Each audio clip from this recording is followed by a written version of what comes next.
नमस्कार, crime 24 live news channel में आपका स्वागत है और मैं हूं आपके साथ ममता दुबे। चलिए लेकर चलते हूं आज के कुछ खास खबरों की तरफ। गुजरात प्रदेश गांधीनगर में गुजरात विधानसभा के स्पीकर शंकरभाई चौधरी ने विधानसभा में बड़े यूथ इमर्शन प्रोग्राम की अध्यक्षता की। असम विधानसभा के स्पीकर विश्वजीत देमारी और शिक्षा मंत्री डॉक्टर प्रद्युम्न वाजा की प्रेरणादायी मौजूदगी विधानसभा सिर्फ कानून बनाने या बजट पास करने के लिए ही जिम्मेदार नहीं है, बल्कि सरकार के काम की जिम्मेदारी तय करने के लिए भी जिम्मेदार है। विधानसभा स्पीकर शंकरभाई चौधरी गुजरात और असम के बीच सदियों पुराने ऐतिहासिक और पौराणिक गहरे रिश्ते हैं। असम विधानसभा स्पीकर विश्वजीत देमारी विकसित गुजरात विकसित भारत के विजन को पूरा करने के लिए युवाओं के लिए लोकतंत्र की प्रक्रिया को समझना जरूरी है। शिक्षा मंत्री डॉक्टर प्रद्युम्न वाजा आज गुजरात विधानसभा के स्पीकर शंकरभाई चौधरी की अध्यक्षता में और असम विधानसभा की प्रेरणादायी मौजूदगी में गुजरात विधानसभा सचिवालय में एक बड़ा यूथ इमर्शन प्रोग्राम आयोजित किया गया। स्पीकर विश्वजीत देमारी और शिक्षा मंत्री डॉक्टर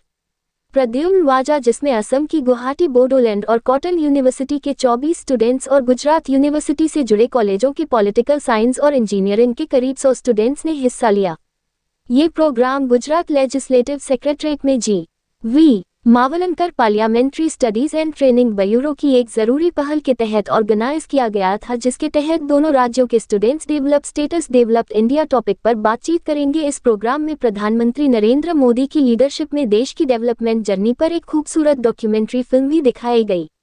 गुजरात लेजिस्लेटिव असेंबली के दौरे पर आए Assam legislative assembly speaker senior अधिकारियों और स्टूडेंट्स के डेलीगेशन का स्वागत करते हुए गुजरात लेजिस्लेटिव असेंबली के स्पीकर शंकरभाई चौधरी ने कहा कि लेजिस्लेटिव असेंबली का काम सिर्फ कानून बनाना या बजट पास करना नहीं है, बल्कि सरकार के काम की जिम्मेदारी तय करना भी है। रूलिंग पार्टी और अपोजिशन के बीच आइडियोलॉजिकल विरोध हो सकता है, लेकिन दोनों का मकसद पब्लिक इंटरेस्ट है। इसके अलावा उन्होंने वहां मौजूद युवाओं को सिखाया कि अधिकार और कर्तव्य एक ही सिक्के के दो पहलू हैं। जब हमें अधिकार मिलते हैं तो साफ सफाई, पर्यावरण को बनाए रखना और कानून का पालन करना जैसे बुनियादी कर्तव्य भी उसके साथ आते हैं। गुजरात की विकास यात्रा के बारे में स्पीकर ने कहा कि उस समय के मुख्यमंत्री और मौजूदा प्रधानमंत्री नरेंद्र मोदी के पक्के इरादे और दूर की सोच के कारण गुजरात में विकास क्रांति आई है। बनासकांठा जैसे जिलों में बिजली और पानी की योजनाबद्ध व्यवस्था के कारण आज महिलाएं श्वेत क्रांति के माध्यम से आत्मनिर्भर बन गई हैं। इसके अलावा statue of unity, science city, riverfront जैसे कई प्रोजेक्ट गुजरात के विकास की निरंतर यात्रा को दिखाते हैं।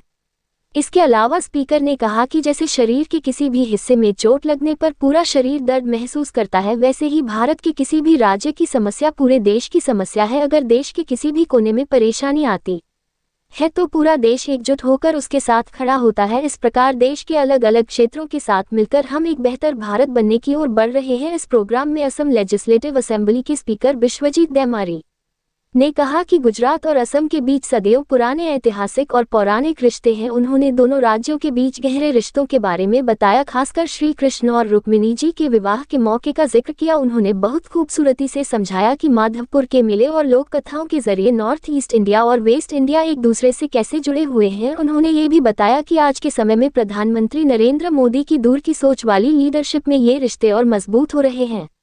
उन्होंने इस बात पर जोर दिया कि डॉक्टर, इंजीनियर या ऑफिसर बनने के साथ साथ युवाओं को पॉलिटिक्स और गवर्नेंस में शामिल होकर अच्छे लीडर बनने का सपना भी देखना चाहिए। एजुकेशन का मुख्य मकसद सिर्फ नंबर लाना नहीं होना चाहिए, बल्कि देश की समस्याओं को समझना और उन्हें सुधारना और समाज के लिए काम आना भी होना चाहिए। उन्होंने स्टूडेंट्स को मोटिवेट किया कि वे सिर्फ अपने करियर तक ही सीमित न रहे, बल्कि देश बनाने में अपना योगदान दें। एजुकेशन मिनिस्टर डॉक्टर प्रद्युम्न वाजा ने यूथ इमर्शन प्रोग्राम को संबोधित करते हुए कहा कि यह प्रोग्राम खास तौर पर गुजरात और असम के स्टूडेंट्स के बीच डेमोक्रेटिक वैल्यूज के लेन देन के लिए ऑर्गेनाइज किया गया है। भारत के लोकतंत्र को और मजबूत करने के लिए यह बहुत जरूरी है कि आज के युवाओं को संसदीय प्रक्रियाओं और संवैधानिक मूल्यों के बारे में जानकारी दी जाए। इस प्रोग्राम की शुरुआत असम के गुवाहाटी में हुए 8वें इंडिया रीजनल कॉन्फ्रेंस में हुई थी, जहां डेमोक्रेसी को मजबूत बनाने के लिए युवाओं को शामिल करने का एक जरूरी फैसला लिया गया था। ये प्रोग्राम सिर्फ एक एजुकेशनल एक्सरसाइज नहीं है, बल्कि युवाओं के लिए डेमोक्रेसी की गरिमा को समझने का एक शानदार मौका है। उन्होंने कहा कि स्टूडेंट्स ने लेजिस्लेटिव असेंबली जाकर यह अनुभव किया है कि कानून कैसे बनते हैं, सवाल जवाब कैसे होते हैं और डेमोक्रेटिक संस्थाएं कैसे काम करती हैं।